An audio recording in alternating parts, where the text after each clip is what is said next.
Hi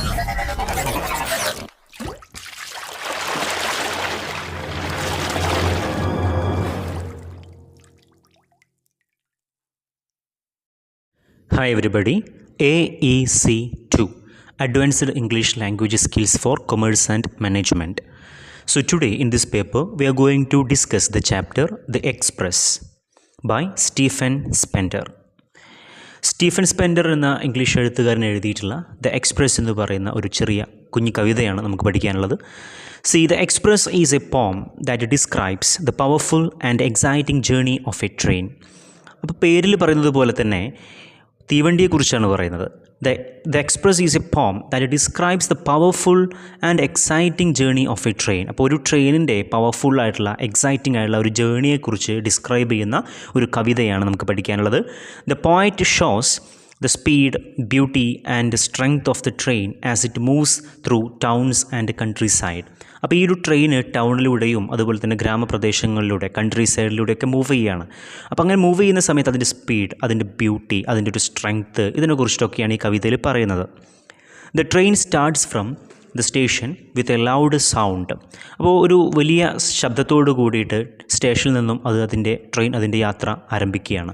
it moves smoothly and proudly like A Queen. ഒരു രാജ്ഞിയായിട്ടാണ് ഇതിൽ compare ചെയ്യണത് ട്രെയിനിനെ. അതിൻ്റെ ഒരു മൂവ്മെൻറ്റ്, ഇറ്റ് മൂവ്സ് സ്മൂത്ത്ലി, വളരെ സ്മൂത്തായിട്ട്, വളരെ പ്രൗഡായിട്ട്, ഒരു ക്വീൻ വരുന്നത് പോലെ ആ ട്രെയിൻ എന്ത് ചെയ്യുകയാണ്, അവിടെ നിന്നും യാത്ര തിരിക്കുകയാണ്. It passes houses, factories and even a cemetery. അപ്പോൾ അത് കടന്നു പോകുന്ന വഴികളാണ്, പല വീടുകളും ഫാക്ടറികളും ഈവൻ സെമിത്തേരി വരെ പാസ് ചെയ്ത് ആ ട്രെയിൻ മുന്നോട്ട് കുതിക്കുകയാണ്. Then it reaches the open countryside and begins to move faster. അങ്ങനെ ഒരു ഓപ്പൺ കൺട്രി സൈഡിലേക്ക് ആ ഒരു ട്രെയിൻ എത്തുകയാണ്. അവിടെ നിന്ന് and it begins to move faster, കുറച്ച് വേഗത കൂടുകയാണ്. നമുക്കറിയാമല്ലോ, ട്രെയിൻ സ്റ്റാർട്ട് ചെയ്യുന്ന സമയത്ത് പെട്ടെന്ന് തന്നെ നല്ല വേഗതയിലൊന്നുമല്ല, അതങ്ങനെ പതുക്കെ മൂവ് ചെയ്ത് അതിൻ്റെ ഒരു പ്രൗഢഗംഭീരമായ രീതിയിൽ അത് മൂവ് ചെയ്ത് പിന്നീട് വേഗത കൂടി വരികയാണ് ചെയ്യുക. As it gains speed, it becomes more powerful and confident. അപ്പോൾ അതിൻ്റെ സ്പീഡ് കൈവരിച്ച സമയത്ത് ആ ഒരു ട്രെയിൻ എന്ന് പറയുന്നത് കൂടുതൽ പവർഫുള്ളും കോൺഫിഡൻറ്റും ആയതുപോലെ തോന്നുകയാണ്. The whistle becomes louder and sounds like a joyful music. ആ ട്രെയിനിൻ്റെ വിസിൽ ശബ്ദം, ആ ചൂളമടി ശബ്ദം വളരെ പവർഫുള്ളായ, അതല്ലെങ്കിൽ വളരെ ജോയ്ഫുള്ളായൊരു മ്യൂസിക്കായിട്ടൊക്കെ ഇദ്ദേഹത്തിന് തോന്നുകയാണ്. The wheels move in a happy rhythm. മാത്രമല്ല, ആ ട്രെയിനിൻ്റെ വീൽസൊക്കെ മൂവ് ചെയ്യുന്നത് ഒരു ഹാപ്പി റിതമിലാണ്, ഒരു ട്രെയിനിൻ്റെ ശബ്ദം ഒക്കെ നിങ്ങൾക്കറിയാമല്ലോ. The railway tracks shine like steel. ആ റെയിൽവേ ട്രാക്കൊക്കെ സ്റ്റീല് പോലെ തിളങ്ങുന്നുണ്ടായിരുന്നു. അപ്പോൾ ഒത്തിരി കമ്പാരിസൺസ് ഒക്കെ ഇതിൽ ഉപയോഗിച്ചിട്ടുണ്ടല്ലേ. Then the train travels very far beyond big cities. അപ്പോൾ വളരെ ദൂരെ, അതേപോലെ തന്നെ ഒത്തിരി സിറ്റികളൊക്കെ കടന്ന് ഈ train പൊയ്ക്കൊണ്ടിരിക്കുകയാണ്.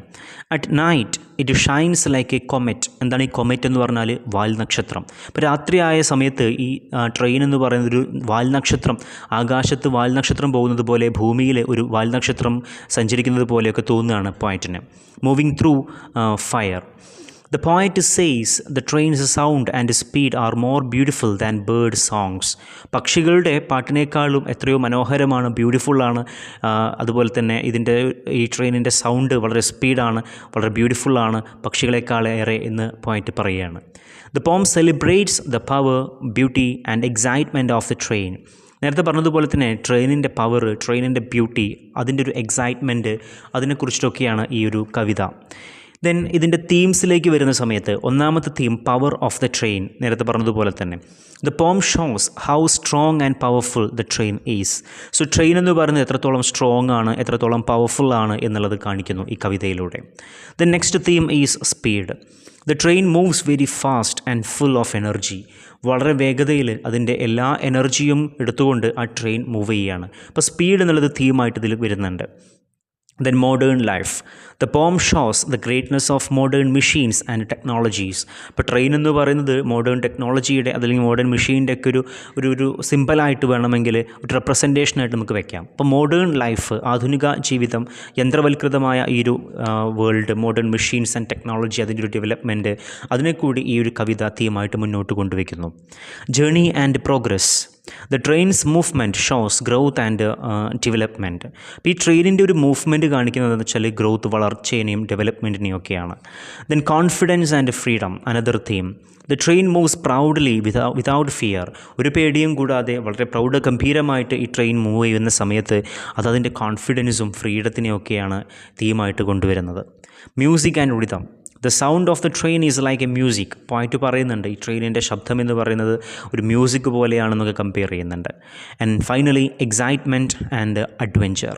The journey of the train is thrilling and full of excitement. അപ്പോൾ ഈ ഒരു ട്രെയിൻ യാത്ര എന്ന് പറയുന്നത് വളരെയധികം ത്രില്ലായിട്ടുള്ള, അഡ്വഞ്ചറസ് ആയിട്ടുള്ള, വളരെയധികം എക്സൈറ്റ്മെൻ്റ് ആയിട്ടുള്ള ഒന്നായിട്ട് ഈ കവിതയിൽ പറഞ്ഞിരിക്കുന്നു. സോ ഇത്രയുമാണ് ഈ കവിതയിലുള്ള തീംസ് എന്ന് പറയുന്നത്. So students, hope you understood. Anyway, bye all. Thank you.